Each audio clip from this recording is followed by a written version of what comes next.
The gunshot that rang through Emma's diner silenced every patron, but Lila Sinclair barely flinched as she continued flipping hot cakes on the cast iron skillet. It was 1878 in Telluride, Colorado, and she had grown accustomed to the sounds of chaos. What she hadn't grown accustomed to was her uncle selling her services to the highest bidder. $500 for the girl and her cooking skills, Uncle Frank announced to the crowded diner. She can make anything taste better than your mama ever could. Lila's hands trembled slightly as she slid a perfectly golden hot cake onto a waiting plate. At 22, she had spent 7 years working in her uncle's establishment after her parents died from typhoid fever. 7 years of dawn to dusk labor, perfecting recipes passed down from her mother, creating new ones when provisions ran scarce. 7 years of watching her uncle pocket every cent she earned. "I ain't buying no woman," a gruff voice called from the back. "Just her food." "Package deal," Uncle Frank countered, a greedy smile stretching across his weathered face. "She comes with the recipes." Lila kept her eyes on her work, refusing to look at the men discussing her future like she was livestock. Her dark blonde hair was pinned neatly beneath her cap, and her blue calico dress was protected by a flour-dusted apron. Despite the years of hard work, her hands remained surprisingly delicate, skilled at crafting the most delicate pastries and hearty stews alike. "I'll take her," another voice declared, causing Lila's head to snap up. Standing at the door was a tall figure silhouetted by the morning sun. As he stepped forward, Lila could make out his features, a man in his late 20s with dark hair and striking eyes, his hat pulled low over his brow, but not low enough to hide the intensity of his gaze. "Xavier Jackson," Uncle Frank said, recognition flashing across his face. "Didn't expect to see you back in these parts." Xavier approached the counter, his spurs jingling with each deliberate step. "Been away. Heard you were selling the best cook in the territory." "Selling her cooking," Uncle Frank clarified quickly, though everyone knew the distinction meant little in practice. Xavier's eyes settled on Lila, studying her with an unreadable expression. "I'll take the cook and the heart that made it," he said softly, but loud enough for those nearby to hear. A murmur rippled through the diner. Uncle Frank looked uncertain. $500. Without hesitation, Xavier reached into his vest pocket and pulled out a wad of bills, counting them slowly before laying them on the counter. "I ain't selling her to be no wife," Uncle Frank added hastily. "Just for cooking." Xavier's gaze never left Lila's face. "I understand the terms." Lila finally found her voice. "Don't I get a say in this?" Uncle Frank's hand clamped down on her wrist, squeezing hard enough to bruise. "You get food and shelter, that's your say." Xavier reached out, his hand covering Frank's. "You've been paid. Let her go." The pressure released, and Lila pulled her arm back, rubbing her wrist. She knew resistance was futile. At least with this stranger there was a chance of something better than her uncle's tyranny. "When do I leave?" she asked quietly. "Now," Xavier replied. "Pack your things." Her belongings took mere minutes to gather: a few dresses, her mother's silver hairbrush, a small book of recipes written in her mother's elegant script, and a locket containing a tiny portrait of her parents. When she returned to the diner, Xavier was waiting, his horse and a wagon hitched outside. "Your carriage awaits," he said with the faintest hint of a smile. Lila climbed into the wagon without assistance, her chin held high despite the humiliation of being sold like a prized cow. As they pulled away, she didn't look back at the diner that had been her prison for 7 years. "Where are we going?" she finally asked when Telluride's buildings began to thin out. "My ranch," Xavier replied, "about 10 miles outside town, and what will be expected of me there?" Xavier glanced at her, his expression softening. "Exactly what was paid for, your cooking." Lila studied his profile, trying to determine if his words were sincere. Most men would expect more. "I'm not most men, Miss Sinclair." They rode in silence after that, the mountain landscape of Colorado stretching before them, dramatic peaks outlined against the clear blue sky. Aspen trees shimmered with golden leaves that would soon fall with the approaching winter. As the wagon crested a hill, a sprawling ranch came into view. A large main house built of sturdy logs and stone sat proudly at the center, with a barn and several outbuildings nearby. Cattle dotted the surrounding pastures and smoke curled from the chimney. "Welcome to Silverhorn Ranch," Xavier said, a note of pride in his voice. The wagon rolled to a stop in front of the main house, and a middle-aged woman emerged, wiping her hands on her apron. "Mrs. Wilkins," Xavier called out, "this is Miss Lila Sinclair. She'll be taking over the cooking duties." The woman approached, her face kind but wary. "About time we got some help around here. These boys eat like they've never seen food before." Xavier helped Lila down from the wagon, his touch brief but respectful. "Mrs. Wilkins will show you to your quarters and the kitchen. I have business to attend to." Before Lila could respond, he was striding toward the barn, leaving her with the housekeeper. "Don't mind him," Mrs. Wilkins said, leading Lila inside. "He's a good man, just not one for many words." The interior of the house was unexpectedly refined. Quality furniture, clean floors, and tasteful decorations spoke of prosperity and care. "This will be your room," Mrs. Wilkins said, opening a door to reveal a small but comfortable bedroom with a real bed, a dresser, and a window overlooking the mountains. "It's next to mine." "The men don't come to this wing." Lila stepped inside, running her fingers over the quilt on the bed. "This is, for me," Mrs. Wilkins nodded. "Mr. Jackson is particular about his household. Everyone has their place and their privacy." She hesitated. "I should tell you there are 6 ranch hands, Mr. Jackson, and myself. You'll be cooking for all of us plus any guests. I'm used to cooking for many more at the diner." "Good. Kitchen's fully stocked. Mr. Jackson makes regular trips to Denver for supplies we can't get in Telluride." She gave Lila a careful look. "He didn't tell me he was bringing someone back, just said he was going to town for business." Lila's cheeks burned with shame. "He purchased my cooking services from my uncle." Understanding dawned on Mrs. Wilkins's face. "I see," she paused.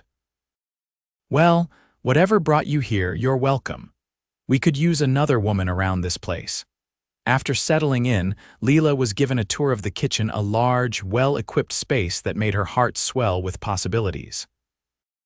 Copper pots hung from the ceiling, a massive cast iron stove dominated one wall, and the pantry was stocked with flour, sugar, coffee, and spices that would have cost a fortune at the general store.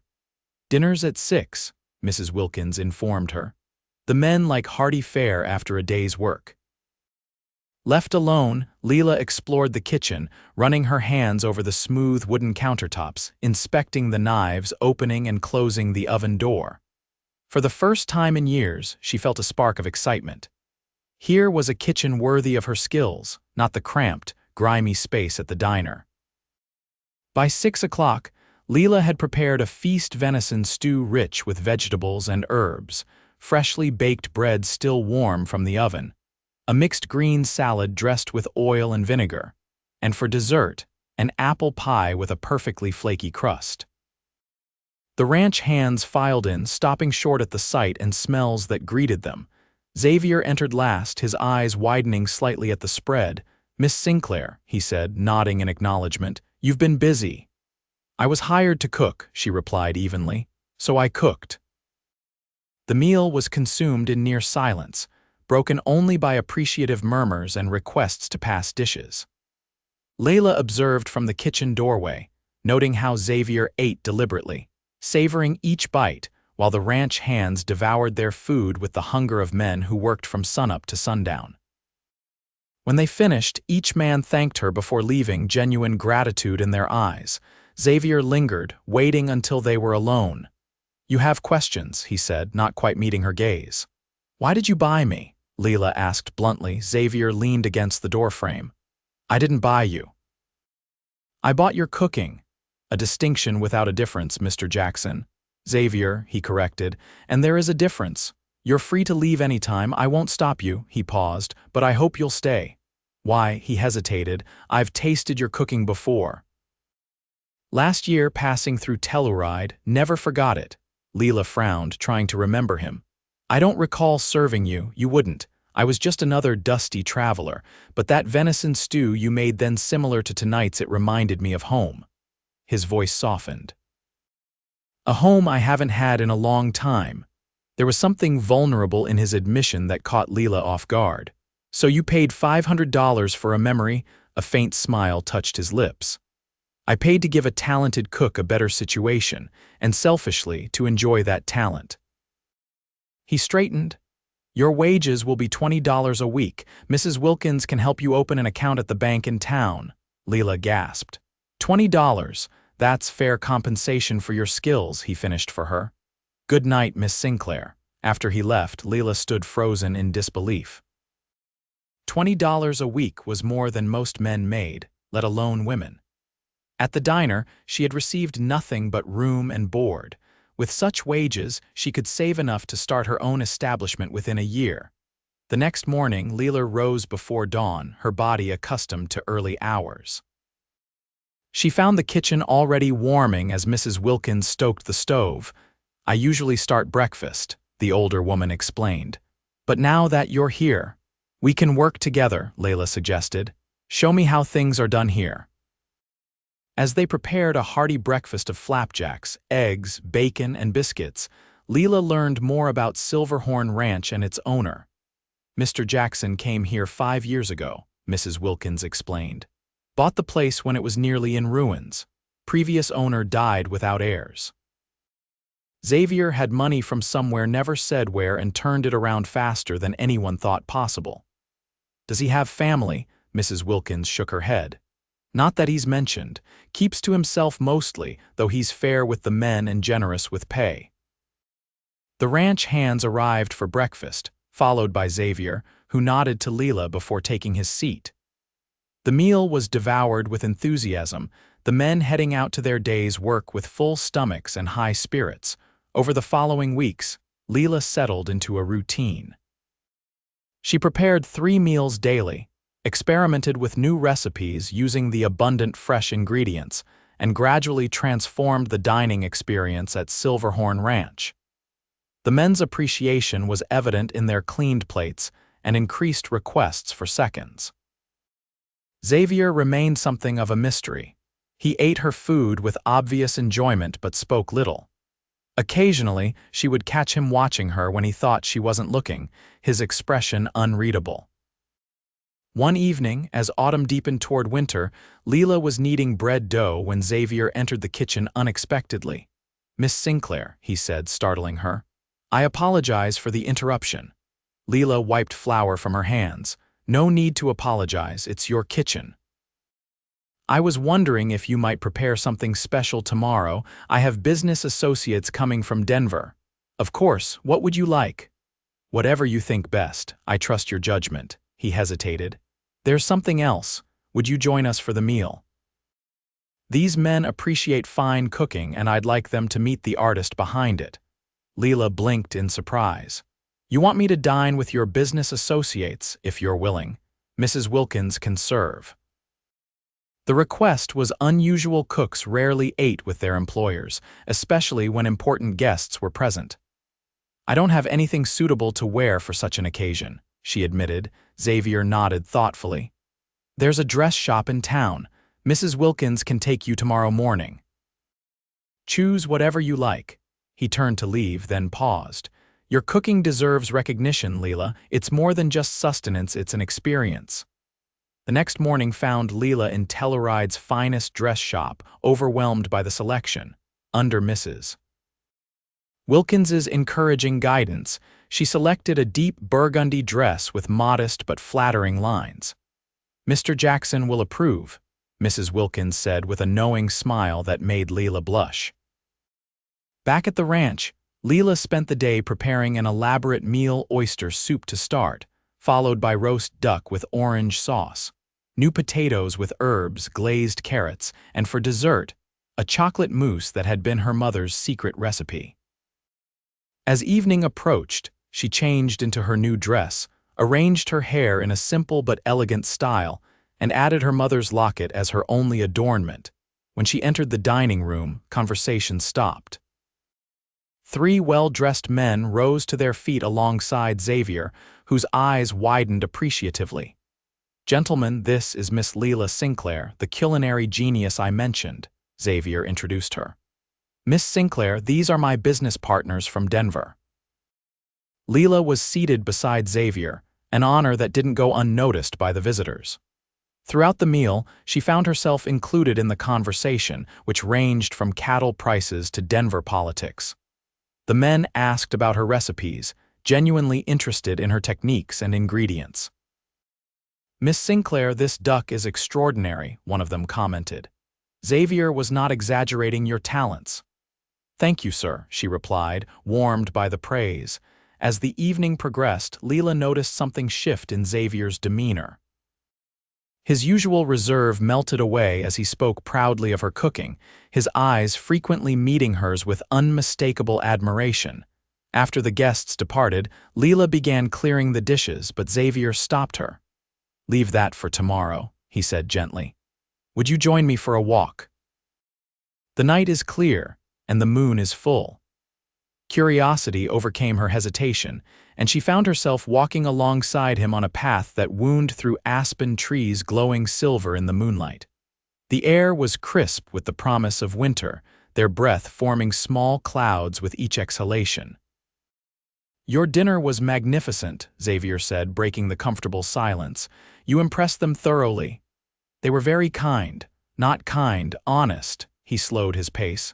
"Lila, there's something I should tell you," her heart quickened inexplicably. "Yes. When I first tasted your cooking last year, I was at a low point in my life. I'd lost someone dear to me, and I was adrift. That meal you prepared, it was the first time in months I'd felt anything positive." Lila listened, touched by his confession. "I returned to Telluride hoping to thank you, perhaps offer you a position here, when I heard your uncle auctioning you off like property." His jaw tightened. "I couldn't let that happen." "So you paid an exorbitant amount for a cook?" she asked softly. Xavier stopped walking, turning to face her. "I paid what was necessary to ensure you had a choice. I meant what I said that first day. You're free to go whenever you wish." In the moonlight, his features were softened, his eyes reflecting the stars above. Lila realized with sudden clarity that her feelings for this quiet, honorable man had been growing steadily since her arrival. "And if I wish to stay?" she asked, her voice barely above a whisper. Something flickered in his eyes, hope, perhaps. "Then you would make me very happy." Their walk back to the house was filled with shared confidences. Xavier spoke of his parents, lost to a fever when he was 16, and his subsequent years working on ranches across the West before making his fortune in a lucky silver strike. Lila told him of her childhood dreams of opening her own restaurant, dreams that had seemed impossible under her uncle's control. "That dream is still possible," Xavier assured her. "Your wages are yours to do with as you please." "And what about your dream?" she asked. He looked at her with such tenderness that her breath caught. "It's coming clearer every day." The winter months brought heavy snows to the Colorado mountains, transforming Silverhorn Ranch into a wonderland of white. Inside the main house, warmth prevailed both from the crackling fires and from the growing affection between Lila and Xavier. Their courtship progressed slowly, respectfully. Xavier never presumed upon Lila's employment, always ensuring she understood her position was secure regardless of their personal relationship. They shared meals alone after the others had finished, talked late into the evening by the fire, and occasionally rode together across the snow-covered ranch lands. By Christmas, their feelings were evident to everyone at the ranch, though neither had spoken them aloud. For the holiday, Lila prepared a feast that surpassed even her usual standards: roast goose, chestnut stuffing, cranberry sauce, sweet potato pudding, and her special Christmas pudding flambéed with brandy. After dinner, when the ranch hands had retired to their quarters with full bellies and high spirits, Xavier presented Lila with a small package wrapped in silver paper. "Merry Christmas," he said, his voice uncharacteristically nervous.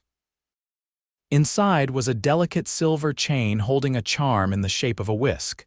Lila laughed in delight. "Turn it over," Xavier instructed. Engraved on the back were the words, "To the heart behind the cooking." "It's beautiful," she whispered, blinking back tears. "I have something else to ask you," Xavier said, taking her hands in his. "Not as your employer, but as a man who has grown to care deeply for you." Lila's heart raced as he continued. "When I said I'd take the cook and the heart that made it, I didn't realize how true those words would become. Your cooking nourishes the body, but it's your heart, your kindness, your determination, your spirit that has nourished my soul." He took a deep breath. "I'm asking if you might consider a more permanent arrangement between us. Are you proposing, Xavier Jackson?" Lila asked, her voice trembling slightly. "Inelegantly, perhaps, but yes." His eyes held hers. "I love you, Lila Sinclair, not just your cooking, though heaven knows that's miracle enough. I love your laugh, your strength, the way you hum when you think no one's listening." Lila felt tears of joy spill down her cheeks. "I love you too, I have for months now." His smile was radiant as he pulled a ring from his pocket, a simple gold band set with a small but perfect diamond. "Then will you marry me, be my partner in all things?"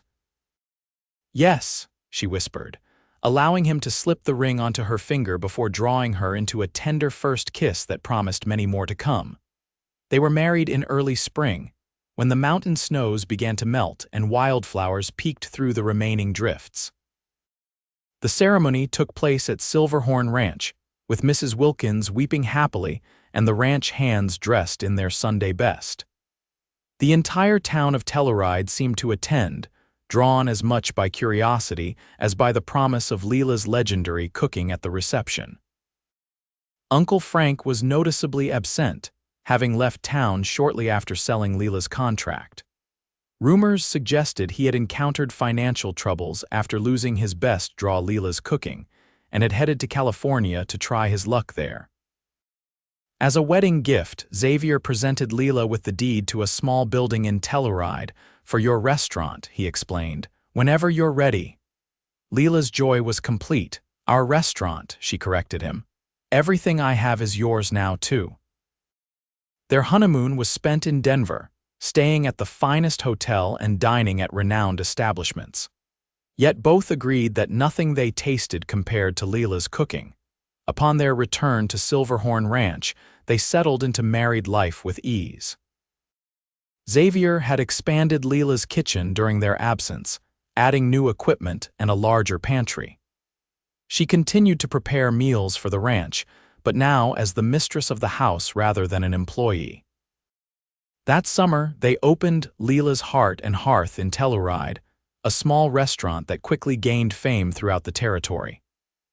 Lila managed the establishment 3 days a week, training a staff of young cooks in her techniques, while Xavier handled the business aspects. Word of her exceptional cooking spread far and wide, bringing travelers from Denver, Santa Fe, and even as far as San Francisco. A food critic from a Denver newspaper declared her venison stew worth the journey across mountains. Their happiness grew when Lila discovered she was expecting their first child. The pregnancy didn't slow her down. She continued cooking both at home and at the restaurant, insisting that good food was essential for her condition. Their son, Benjamin, was born in the winter of 1880, a healthy boy with his father's dark hair and his mother's blue eyes.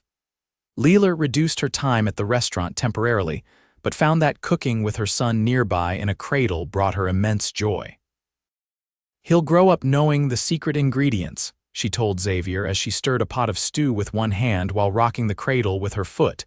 Xavier watched them with undisguised adoration. "Love and patience, and butter," Lila added with a laugh. "Never forget the butter." As Benjamin grew, Silverhorn Ranch prospered.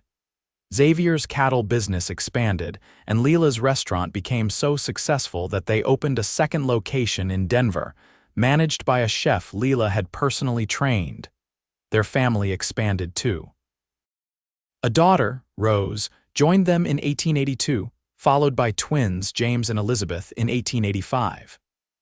Their home echoed with laughter and the constant aroma of Lila's cooking.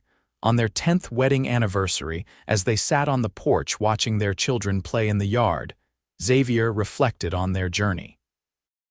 "That day in the diner," he mused, "when your uncle was selling your cooking skills to the highest bidder, did you ever imagine this is where we'd end up?" Lila leaned against his shoulder. "Never. I was just hoping to survive another day. And now I'm thinking about the anniversary dinner I'm planning. A recreation of that first meal you had at my uncle's diner, but better." Xavier pressed a kiss to her temple. "It can't possibly be better than that first meal, that one led me to you." Lila smiled, her heart full. "Then I'll aim for equal significance. Perhaps this one can celebrate where that journey brought us." That evening, as their children slept and the mountain stars twinkled overhead, Lila and Xavier sat at their dining table enjoying the special meal she had prepared. The venison stew was indeed reminiscent of that fateful day, but enhanced by years of perfected technique and the finest ingredients. "To think," Xavier said, raising his glass and toast, "all this began because I wanted good cooking." "And got the heart that made it," Lila finished, clinking her glass against his. Their eyes met across the table, filled with the same love that had grown steadily over their years together. From an impulsive purchase in a dusty diner to a thriving family and business, their journey had been unexpected but perfect in its own way.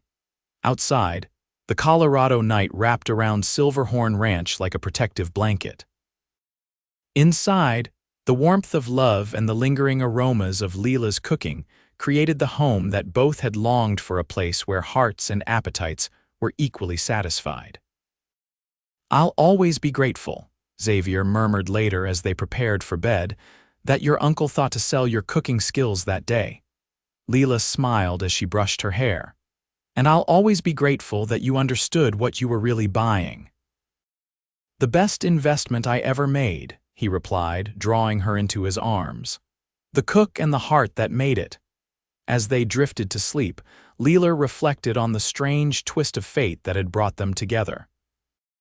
What had begun as a transaction had blossomed into the deepest love she could imagine.